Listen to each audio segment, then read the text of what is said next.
Valencia está celebrando ya los días grandes de las fallas, una fiesta que tiene desde anoche una clara ganadora. La falla exposición Micer Mascó, una de las más grandes, se ha alzado con el premio de la sección especial, el primer premio, es el mayor galardón de las fallas. Pero me tengo que creer un poquito más, es como un poco como una nube, así un poco extraño, pero bueno, muy guay, súper contento y muy feliz.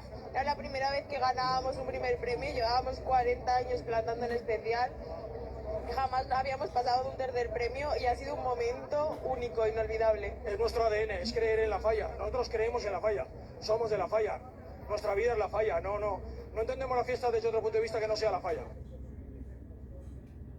Sorpresón en las fallas de Valencia porque la comisión de exposición Micer Mascó gana por primera vez en su historia el primer premio de la sección especial, lo que la convierte en la mejor falla de Valencia de 2023, seguida por El Pilar y por Convento Jerusalén. La alegría es infinita entre los miembros de esta comisión que llevaban muchos y muchos años esperando rascar un poquito para colocarse entre los más grandes, y este año lo han conseguido por la puerta grande. Una falla que resume el esfuerzo continuo de una falla que poco a poco, una comisión de barriada que poco a poco y con esfuerzo se ha colocado entre las grandes. Acaba ahora ya sí toda la fase de competición de las fallas y empieza la fiesta, los días grandes de la fiesta fallera aquí en Valencia.